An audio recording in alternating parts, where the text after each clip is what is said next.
Assalamualaikum warahmatullahi wabarakatuh. Bismillahirrahmanirrahim. Alhamdulillahirabbil alamin. Wassalatu wassalamu ala Rasulillah sayyidina wa maulana Muhammad bin Abdillah wa ala alihi wa sahbihi wa barik wasallim ajmain. Allahumma shalli ala nuril anwar wa sirril asrar wa tiryaqil aghyar wa miftahi babil yasar sayyidina wa maulana Muhammadin al-Mukhtar wa alihi al-adhar wa ashabihi al-akhyar adada ni'amillahi wa ifdharih. Amma ba'd, hadirin rahimahumullah. Segala puji bagi Allah yang telah memberikan banyak nikmat kepada kita sehingga kita semua dipertemukan kembali oleh Allah Subhanahu wa taala di channel ini yang pastinya dalam keadaan sehat dan afiat. Maka patutlah bagi kita untuk selalu bersyukur kepada Allah Subhanahu wa taala atas segala yang Allah berikan kepada kita.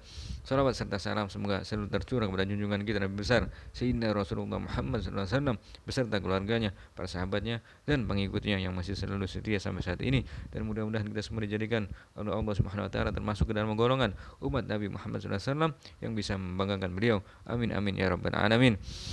Cara mengetahui posisi kita di sisi Allah Jalla Jalaluhu. Qalu maqamak haitsu aqamak.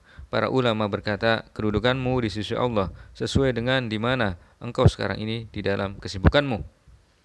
Idza aradat an ta'rifu qadraka indallahu fangzur aina aqamak. Jika engkau ingin mengetahui kedudukanmu di sisi Allah Jalla Jalaluhu, maka lihatlah di manakah sekarang ini kesibukanmu, aktivitasmu berada. Ya, yang pertama, jika engkau tersibukkan diri dengan zikir, maka ketahuilah bahwasanya Allah menginginkan untuk mengingatmu. Jadi kalau kita zikir, berarti kan mengingat Allah. Allah juga pasti menyebut nama kita. Jika kita berzikir sendiri, maka Allah pun akan mengingat kita di dalam zatnya.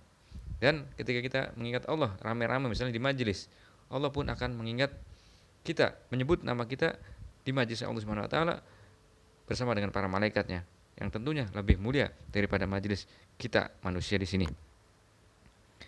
Jika engkau tersibukkan dengan Al-Qur'an, maka ketahuilah bahwasanya Allah menginginkanmu untuk berbicara atau berinteraksi denganmu. Maka banyak-banyaklah kita membaca Al-Qur'an. Terutama di bulan Ramadan ini mari kita tingkatkan untuk banyak membaca Al-Qur'an agar kita mendapat banyak sekali keberkahan di dalamnya.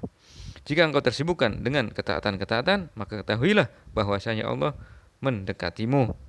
Ya, kalau kita taat sama Allah, Allah itu tambah dekat sama kita.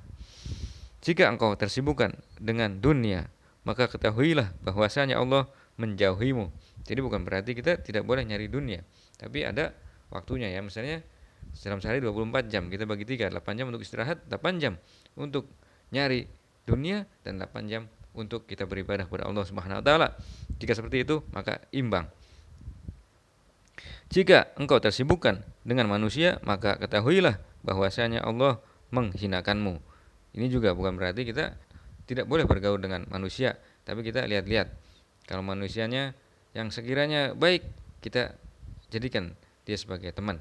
Tapi kalau tidak, kita jauhi. Nanti jadinya manjalis janis, ya. Siapa yang duduk dengan seseorang, maka akan seperti itu gitu loh.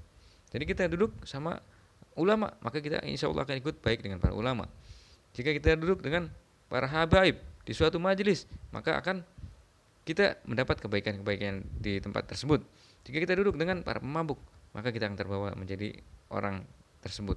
Jika kita duduk dengan para penjudi atau penzina ataupun pendosa lainnya, maka kita akan terbawa oleh mereka kalau iman kita masih belum kuat, ya. Jadi manjalis janis, ya. Jika engkau duduk dengan seseorang, maka akan menjadi seperti seseorang.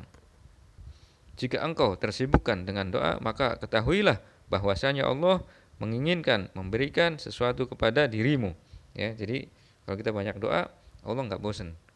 Kalau kita minta sama orang sekali, dua kali dikasih, tiga kali udah bosan. Kalau kita minta sama Allah, Allah tidak akan pernah bosan mendengar doa-doa kita. Jadi kita maka ud'uni astajib lakum, kata Allah. Mintalah kepadaku, pasti akan kuberi.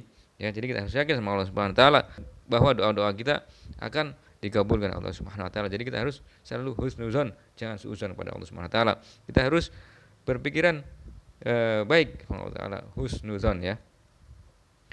Allahumma a'na ala zikrika wa syukrika wa husnu ibadatak.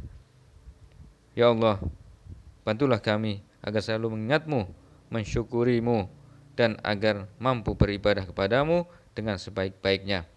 Ya, mudah-mudahan kita semua dijadikan Allah Subhanahu wa taala mendapatkan taufik sehingga kita bisa digolongkan termasuk ke dalam golongan orang-orang yang soleh. Mungkin itu saja yang dapat Ana sampaikan. Semoga bermanfaat. Kurang lebihnya Ana minta maaf. Wabillahi taufik wal hidayah. Wassalamualaikum warahmatullahi wabarakatuh.